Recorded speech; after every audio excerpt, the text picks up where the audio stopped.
제가 정리할게요. 자, 화면 공유 띄워드리겠습니다. 자, 화면 보이시나요? 화이트보드 보이시나요? 네. 말씀이 없으시면 보이시는 걸로 하고, 죄송합니다. 아까 테스트 한다고. 예. 자, 노동. 오늘은 이제 노동에 대해서 얘기를 할 거예요. 자, 노동은 이제 사전적 의미는 뭐냐면, 이제 공동체, 뭐 가정이나 어떤 마을이나 그런 공동체에서 어떤 수요가 있어요. 뭐 집을 지어야 된다, 뭐가 필요하다, 농기구가 뭐 기구가 필요하다, 뭐 필요하다. 그럴 때 그것을 이제 공급하기 위해서 육체적 노동을 하죠. 그렇죠? 사람이 이제 어떠한 이제 몸을 움직여서 일을 한단 말이에요. 자, 육체적 행위, 죄송합니다. 육체적으로 무언가를 이제 움직여서 만들어내는 그 과정 전체를 이제 노동이라고 합니다. 근데 이제 노동을 이제 우리가 좀 역사적으로 이제 노동을 어떤 식으로 보았는지를 한번 이제 살펴보려고 해요. 그래서 먼저는 근대 이전, 그러니까 뭐 이제 뭐 고대부터 그 중세 시대까지겠죠. 중세까지.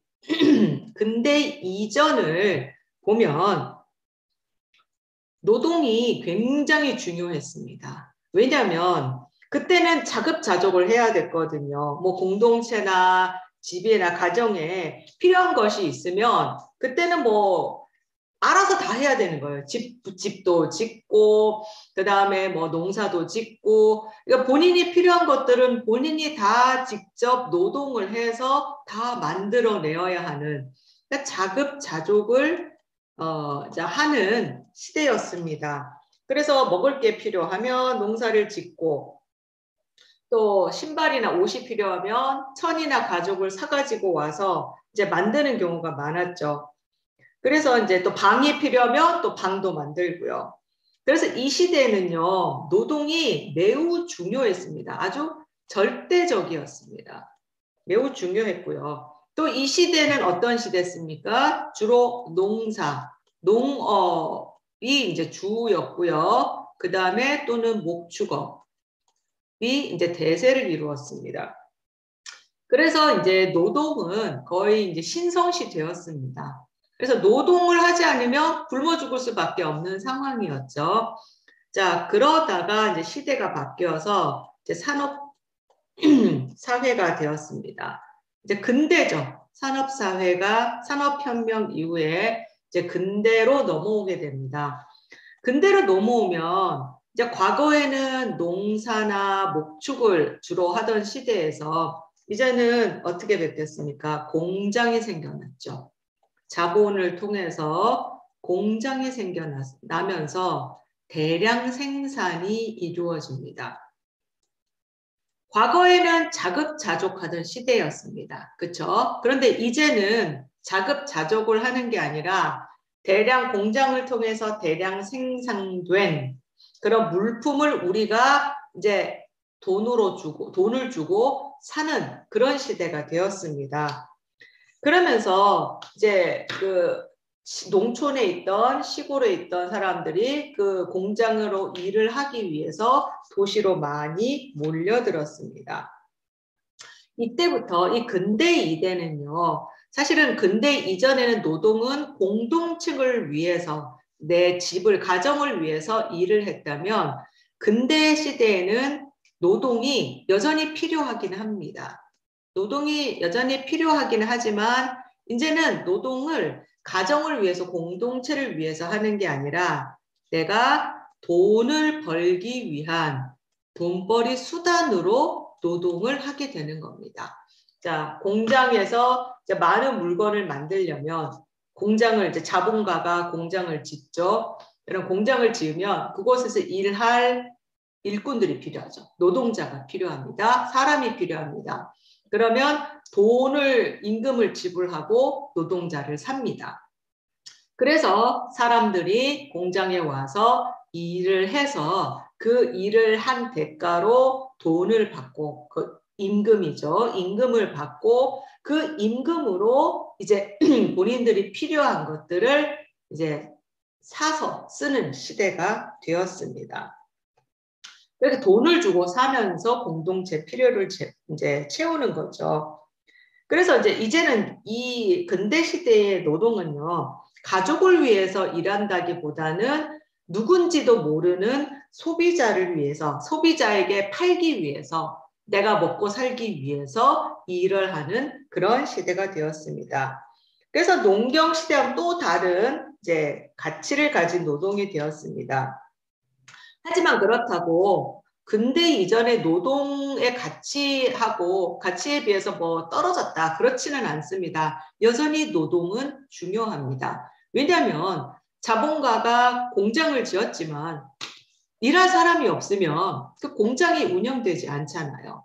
그러니까 이제 일꾼이 필요한 거죠. 일할 사람이 필요하고 또 노동자 입장에서도 내가 먹고 살려면 돈을 벌어야 하는데 그 돈을 벌기 위한 그 곳이 어디냐면 이제 공장이죠. 이제 오늘날 치면 직장인 거예요.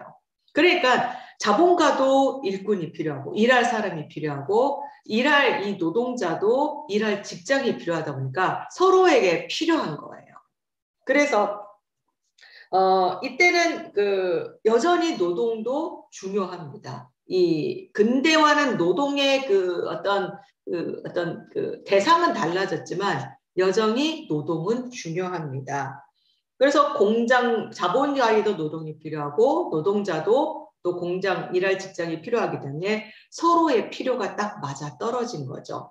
그리고 이때는 고체적이라는 표현을 씁니다. 그러니까 고정되어 있는 거예요. 공장이 이렇게 뭐 오늘은 삼척에 있다가 내일은 평창에 있다가 모레는 서울에 있다 이렇게 이동하면서 다닐 수가 없잖아요. 한번 건물을 지으면 그것은 뭐 헐어낼 때까지는 그곳에 그냥 계속 있는 거예요. 그러니까 쉽게 움직이지 못한다. 유동적이지 않다는 의미에서 움직이지 못한다는 의미에서 고체적인데 이제 공장을 딱 세우면 그 공장은 고정되어 있죠.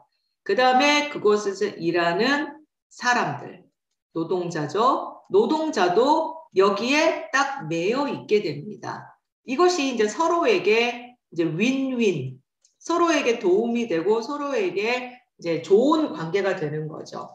그래서 이 서로에게 도움이 되는 이 유기적인 그 관계를 맺었는데 이걸 대표적으로 포드 모델이라고 해요. 미국 자동차 포드 회사 있잖아요. 이 자동차 포드 이 사장이 이 모델을 제시를 했는데 우리 자동차 공장 포드 공장에서 포드 회사에서 일하는 사람은 한번 포드에 입사하면 죽을 때까지 포드에서 그러니까 퇴사할 때나 죽을 때까지는 포드에서만 일한다. 그런데 더 많은 돈을 주는 회사로 옮길 수가 있잖아요.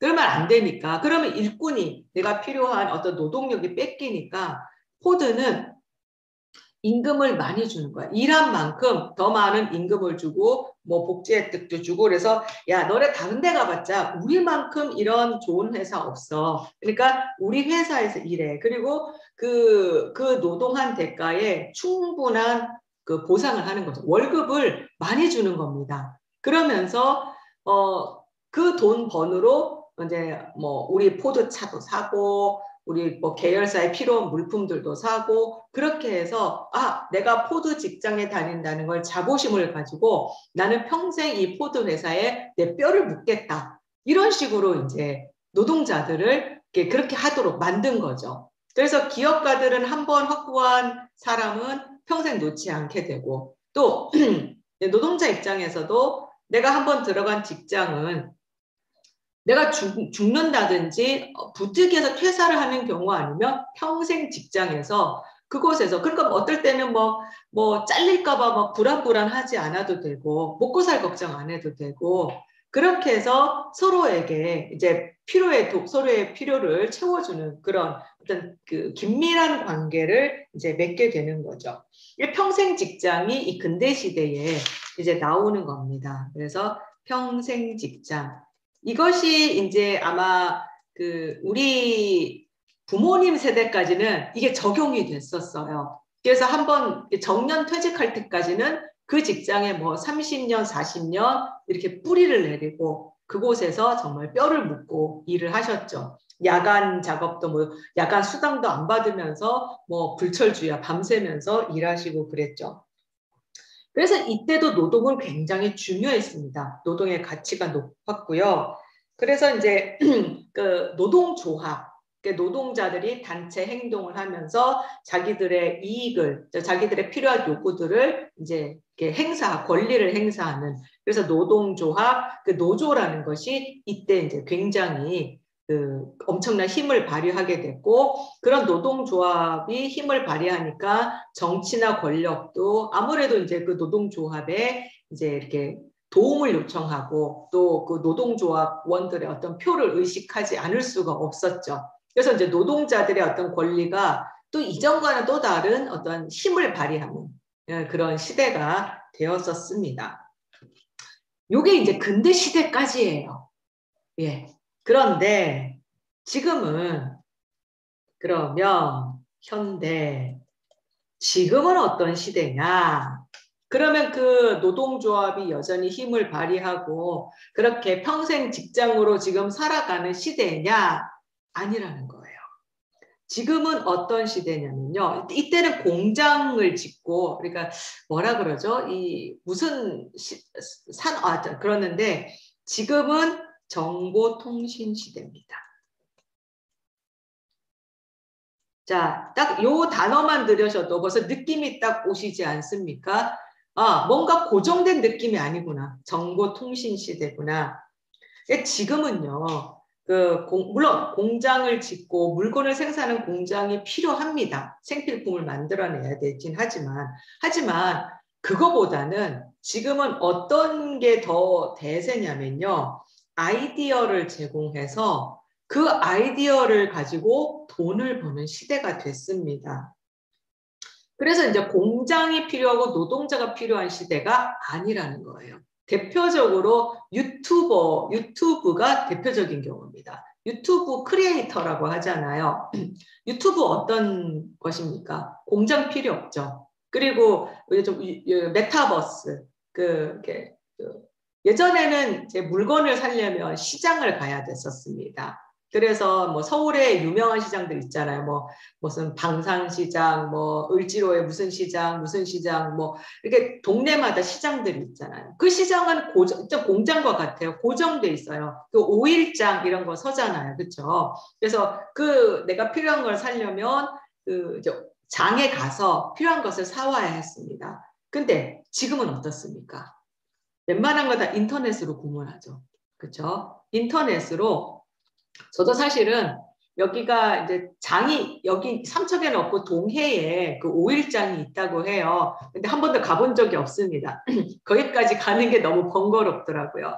그래서 그냥 뭐 대파 이런 것들이야 뭐 근처 이제 마트에 가서 사지만 보통 이제 인터넷으로 뭐 섬유 유연제가 필요하다 그러면 그 인터넷이 확실히 싸더라고요. 그러면 인터넷에서 한 개 값으로 한 2개, 3개를 구매를 하는 거예요. 그래서 쟁여놓고 이제 그때 사죠. 자, 인터넷으로 이제 장을 봅니다. 장을 보고 물건을 구매하고요.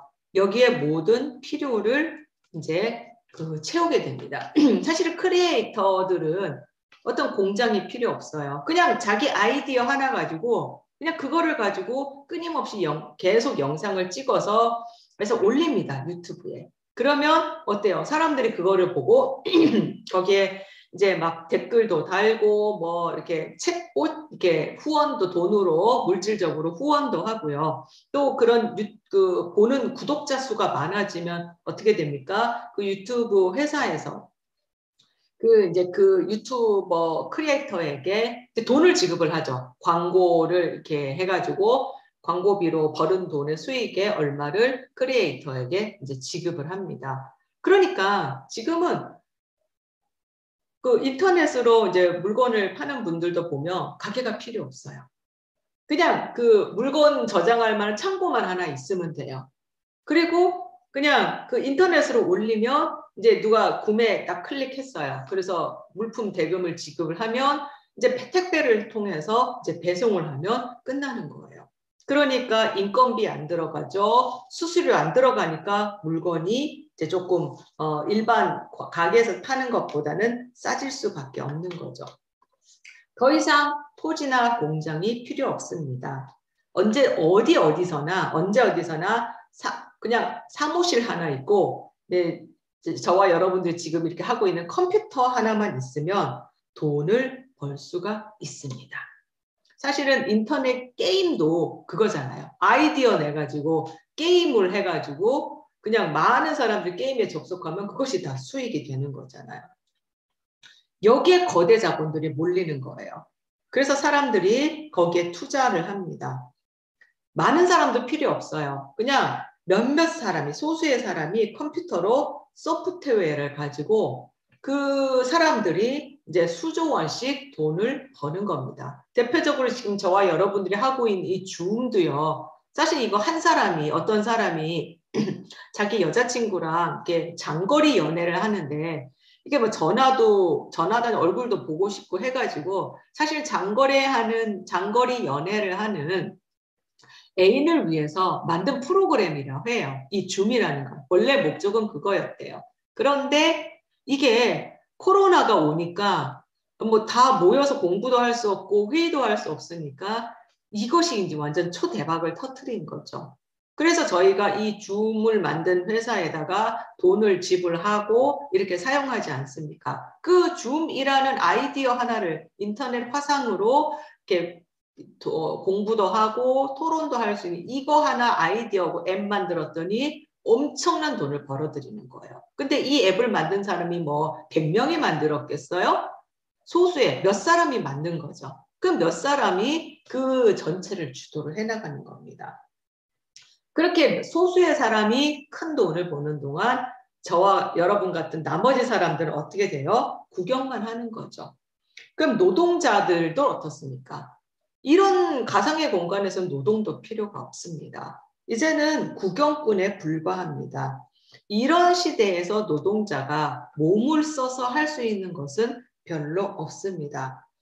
토지나 공장이 필요 없다 보니 자본의 지역 이동도 쉬워졌습니다. 물건을 파는 것도 아까 말씀드렸듯이 뭐 어떤 장소에 고정될 필요 없이 그냥 인터넷으로 팔면 끝이 납니다. 이 노동자들이 노동조합을 만들어서 항의를 할 수 있는 그런 시대가 더 이상 아니라는 거예요. 그러니까 지금도 여전히 뭐 노동조합을 만들긴 하는데 사실은 시대의 흐름을 봤을 때는 뒤처진 거라는 거죠. 만약에 이제 과거에는 예를 들어서 이제 이천에 하이닉스라는 대기업이 있잖아요. 대기업. 이천은 사실은 하이닉스가 먹여 살리거든요. 이천이 엄청나게 큰 도시가 된 것은 하이닉스, SK 하이닉스가 이제 이천에 공장을 세우고 거기서 반도체를 생산하면서 이천이 대도시가 됐습니다. 삼성은 어디에 있죠? 수원에 있죠. 그래서 거의 수원의 지역 경제에 엄청난 그 영향력을 삼성이 쥐고 있습니다. 이렇게 공장이 있으면 그 지역, 뭐 이천이나 수원에 있는 그런 지역 단체장, 그 다음에 국가가 그 삼성이나 이천이란다. 하이닉스의 SK에 이렇게 압박을 할 수가 있습니다. 뭐 연기 뭐 규제하고 뭐 세금 더 많이 떼고 뭐 자본을 규제하고 통제하고 뭐 안 되면 뭐 세무조사 들어가고 이렇게 할 수가 있었어요. 과거에는. 그런데 그런 공장이 없는 이런 뭐 회사들 같은 경우는요. 만약에 그렇게 내가 하고 있는데 내가 지금 있는 그 지역의 뭐 지역 단체 기관, 정부 기관이 규제나 통제를 하려 그런다. 그러면 어떻게 할까요? 그냥 짐 싸들고 다른 나라로 떠나버립니다. 지금 그런 시대가 돼버린 거예요. 그러니까 주저없이 규제가 더 없고 더 많은 혜택을 주는 다른 나라로 떠나버리는 거예요. 그 대표적으로 2018년에 한국의 GM, 제너럴 모터스 자동차 회사잖아요.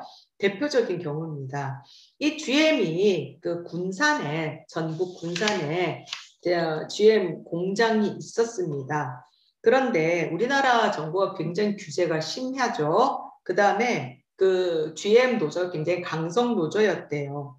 그리고 경영마저 부실해지자 이 GM이 어떻게 했는지 아시나요?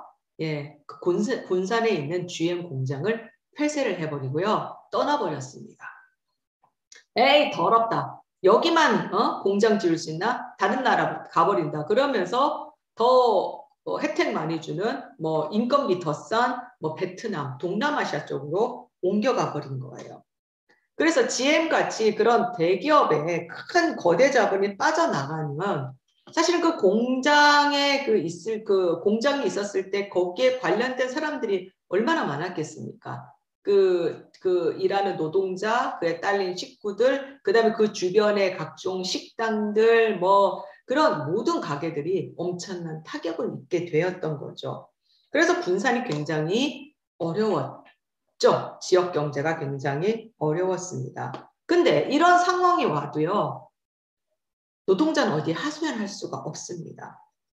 그래서 액체, 유동적이란 표현을 쓰는 거고요. 예전에는 이게 고체라고 한다면 이제는 이 현대시대는 액체예요. 언제든지 옮겨 다닌다는 거예요. 지역 경제가 무너지면 뭐 거기에 있는 사람들은 먹고 살기가 어려운 거죠. 근데 막 그것도 모르고 GM에 있는 그 노조들은 계속 데모를 했었다는데 폐쇄되기 전까지 소용없어요. 자본 빠져나가면 끝이거든요. 그 베트남이 삼성이 이제 우리나라에서 이제 많은 공장을 짓다가 지금 이제 많은 공장들이 베트남에 가 있대요. 근데 베트남 전체 나라 경제의 4분의 1을 삼성이 담당을 하고 있답니다. 만약에 베트남 정부에서 삼성에다 막 규제하고 통제하고 막 노조 막 해가지고 한다면 삼성이 베트남에서 철수해버려요. 그럼 베트남 어떻게 될까요? 큰일 나는 거죠.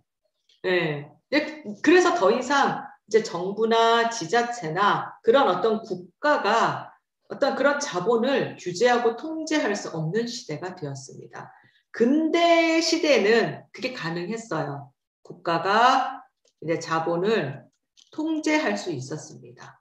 규제하고 통제 가능했습니다. 그런데 여기에서는 통제가 안 됩니다. 왜요? 통제하면 그냥 자본 철수해버리거든요. 더럽다? 이 나라만 있냐? 그리고 다른 나라로 가. 더 혜택 많이 주는 나라로 가버리기 때문입니다. 그래서 베트남에서는 삼성 떠날까봐 아주 그냥 전전긍긍하면서 삼성에게 엄청난 혜택을 준다고 합니다. 지금 시대가 이런 시대입니다. 더 이상 노동의 예전에 가졌던 그런 노동의 가치가 사라져 버렸습니다. 그래서 노동자가 이제 자기의 권리를 주장하고 들이밀 곳이 없습니다. 만약에 노동조합을 만들어서 뭐 강성 노조를 한다 그러면 그 자본은 가차없이 떠나버립니다. 그래서 이 시대는요, 평생 직장이라는 개념이 있을까요? 없을까요? 없습니다. 미국에서 그러니까 평범한 직장인들이 평균 10번의 이직을 한다고 해요. 근데 이게 미국 얘기가 아니라 지금 우리나라도 그렇습니다. 한번 기본 한 2-3번은 이제 이직을 한다고 해요. 그래서 처음 직장 들어갈 때가 어렵지 한번 그렇게 직장에 딱 들어가면요. 그 다음에는 자주 이동을 한다고 해요. 그리고 지금 직장인들에게 이렇게 물어봐요. 이 직장이 평생 직장이라 생각하느냐? 거의 없답니다. 이것은 그냥 내가 더 다른 곳으로 가기 위한 발판, 내 개발을 위한 그냥 하나의 디딤돌 그 이상 그 이하도 아닌 거예요. 지금은 어떤 시대냐면 유목민의 시대입니다. 노마드라는 말을 많이 들어보셨죠? 노마드가 유목민이라는 뜻이거든요. 그러니까 직장도 유목민이에요. 언제든지 옮겨 다닐 수가 있는 거예요. 정규직이 사라졌습니다.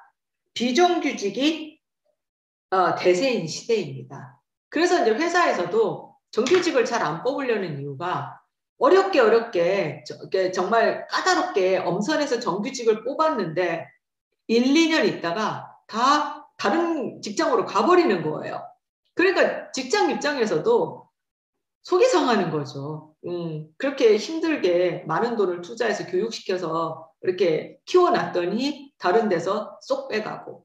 그러니까 이제 정규직 대신에 그냥 언제든지 이렇게 바꿀 수 있는 비정규직으로 이렇게 바꾸는 거죠. 학교도 정규직 정식 임용을 통해서 뽑힌 선생님도 있지만 사실 중고등학교 같은 경우는 저기 뭐죠? 임용고시 아직 치지 않고 교사 자격증이 있는 그러니까 그 비정규직 선생님들이 비율이 점점점 늘어난다고 해요.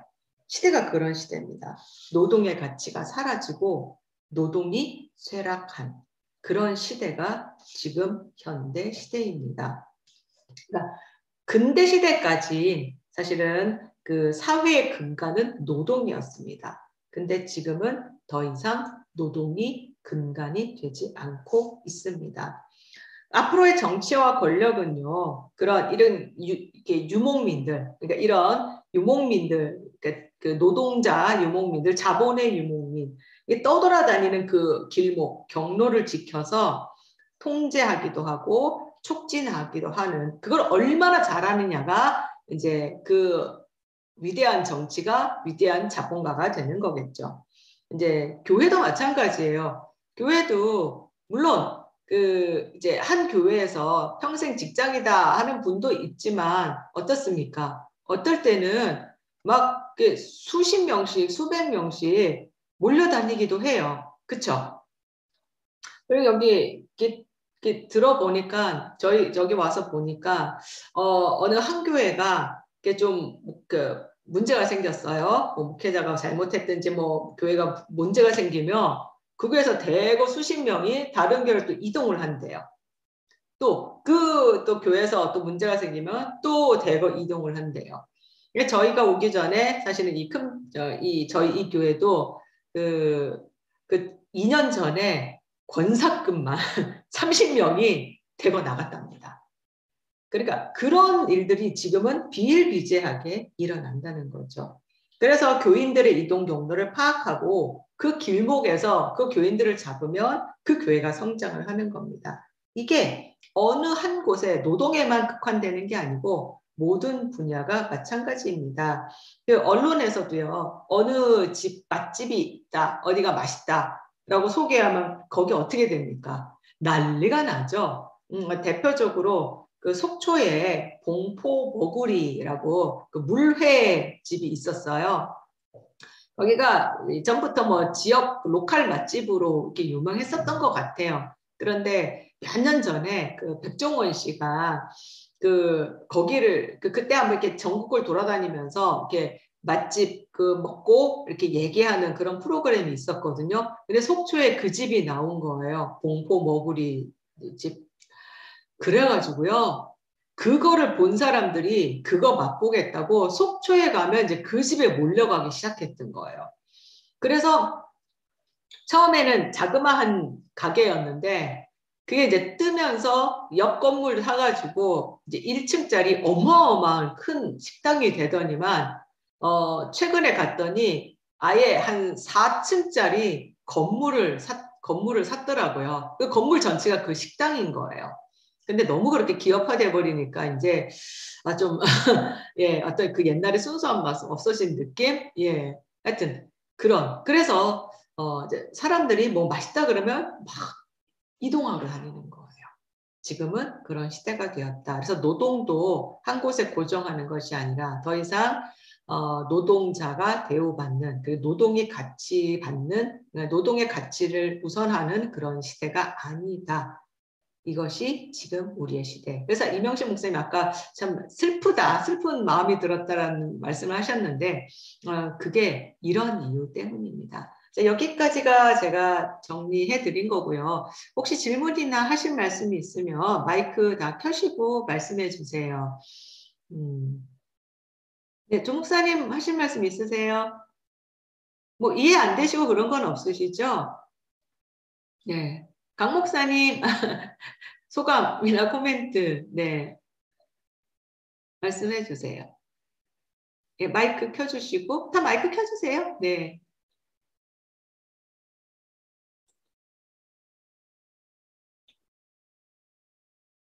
아니요, 정리 잘 해주셔서 감사합니다. 그러니까 철학책 읽을 때랑 좀 다르다, 뭐 이런 생각을 좀 했고요. 그렇다고 뭐 소설처럼 쭉쭉 나갈 수 있는 책은 또 아니다. 뭐 아직 뭐 생소해서 그런지 용어나 뭐 이런 것들이 뭐 그런 생각은 가졌는데 정리 잘 해주셔서 감사합니다. 네. 네, 이명식 목사님 어떠셨나요? 그러게요. 정리를 잘 해주셨는데, 왠지 뭔가 이렇게 토대가 흔들리는 느낌? 그러니까 자본이라고 하는 거대 자본이라고 하는 세계 속에 우리는 어쩌면 이렇게 부품처럼 살아갈 수도 있겠다라는 느낌이 듭니다. 네, 느낌이 아니라 그게 현실이. 그러니까 저희 말로는 현타라 그러는데요. 현타가 뭐냐면 현실 타격이에요. 근데 네, 이제 인정하고 싶지 않지만 지금 우리 모습이구나라는. 네, 현실이네요. 네, 네. 네, 조 목사님 어떠셨나요?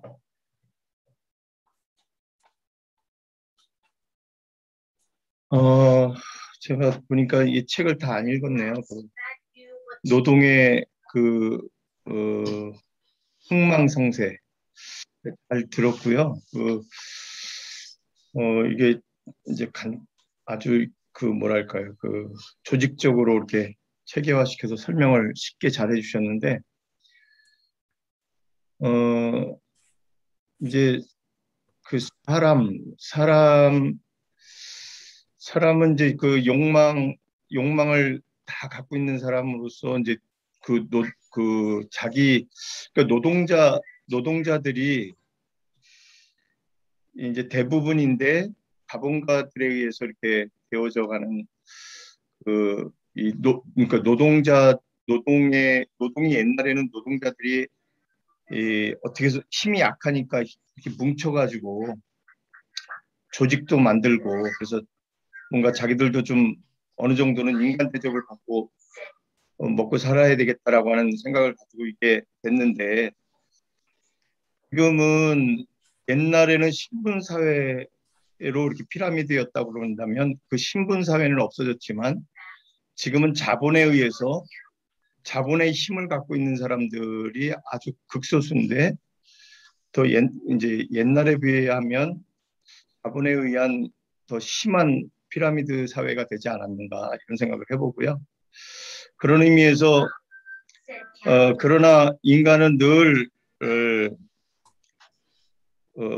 변화된 사회 속에서 자기가 인간이라고 하는 것을 인간으로서 대접받고 싶다라고 하는 그런 생각을 끊임없이 갖고 있기 때문에 이게 또 다른 형태의 어떤 이 뭐랄까요?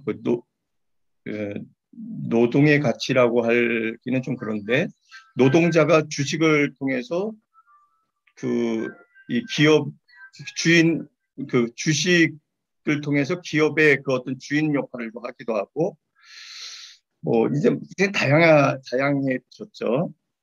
어쨌든 그런 생각을 하게 됐고, 이렇게 힘이 없는 그 개인들이 옛날에는 자연스럽게 집단화될 수 있었는데 지금은 이제 힘이 없는 사람들이 서로 싸우게 만들기 때문에 이제 계속 이제 개인화되어져 가면서, 아까 유목민 얘기를 하셨는데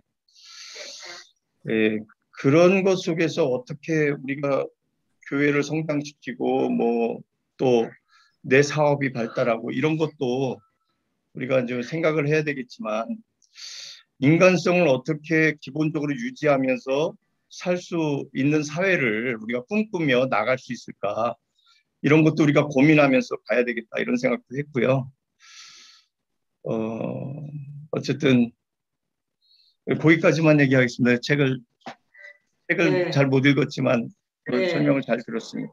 예, 책을 꼭 읽어주세요. 네, 이게 읽으셔야 이게 이제 중요하니까요. 근데 지금 이거는요, 어떤 답을 제시하는 건 아니고요. 예, 저 목사님 말씀하신 것처럼 이제 이거는 지금 사회가 이렇다라는 걸 있는 그대로 보여주는 거예요. 그러니까 이제 현타가 오죠. 현실 타격이 오는데, 그런 이제 저 목사님처럼 말씀처럼 그러면 이제 우리가 어떻게 지금 이런 시대에서 우리가 어떻게 뭐 신앙인으로서 어떻게 살고 또 인간성을 놓치지 않으면서 거대 자본에 대해서 우리가 어떻게 할 것인가는 이제 답을 이제 찾아야죠. 근데 방황하는 개인들의 사회잖아요. 어떤 절대적으로 나를 이끌어라 이제 이게 없는 거예요. 절대적인 가치가 없는 거예요. 그러니까 그 각자 도생인 거죠. 그래서 더 슬픈 거죠. 그래서 이 책을 이게 한 장 한 장 하실 때마다 답답하실 겁니다. 예, 많이 답답함을 느끼실 거예요. 근데 우리가 의식하지 못했지만 이런 시대고요. 그래서 정말 이런 시대 우리가 목회자로서 복음은 어떻게 전해야 할까? 그 고민도 같이 하면 좋겠다라는 생각이 들었습니다. 예, 더 하실 말씀 한 없으시죠? 가지만 네. 더 덧붙인다면 이게 이제 옛날에는 어쨌든 그 막스의 영향하에서 그 노동이라고 하는 그 자본과 노동에서 노동에 너무 약화되어 있으니까 노동을 강화하는 쪽으로 가서 이렇게 쭉 와서 그 정치에도 영향을 미쳤는데 뭐 지금도 그렇긴 하죠. 지금도 그렇긴 한데 우리나라 같은 경우는 좀 서양이 그 어쨌든 지금 현재가 신자본주의 사회, 신자유주의적인 그런 사회 속에서 지금 이렇게 더 그 노동의 가치가 더 약화되어졌는데 이런 사회 속에서 이렇게 너무 개인화되고 약화되어진 이 사람들이 그 이렇게 할 수 있는 그 역할이 좀 뭐랄까요, 그 힘을 규합하고 좀 자기 목소리를 낼 수 있는 것들이 너무 약한데 그래서 국가의 역할이 굉장히 중요하다고 생각을 하게 됐고 또 국가 권력이 이 약한 대다수의 그 대중들 국민들을 위해서 정치를 할 수 있는 그런 구조로 가야 되는데 그렇게 또 안 되잖아요. 힘 있는 사람들에 의해서 움직여지니까. 그래서 이 투표를 앞두고 있는데 국민이 가지고 있는 거는 현재 현재 민주주의 이 사회 속에서 그 투표라고 하는 거, 선거라고 하는 것이 그 국민이 갖고 있는 주권인데 그것이 얼마나 점점 더 중요한가 이런 것들을 이제 생각하게 됐습니다. 네. 예.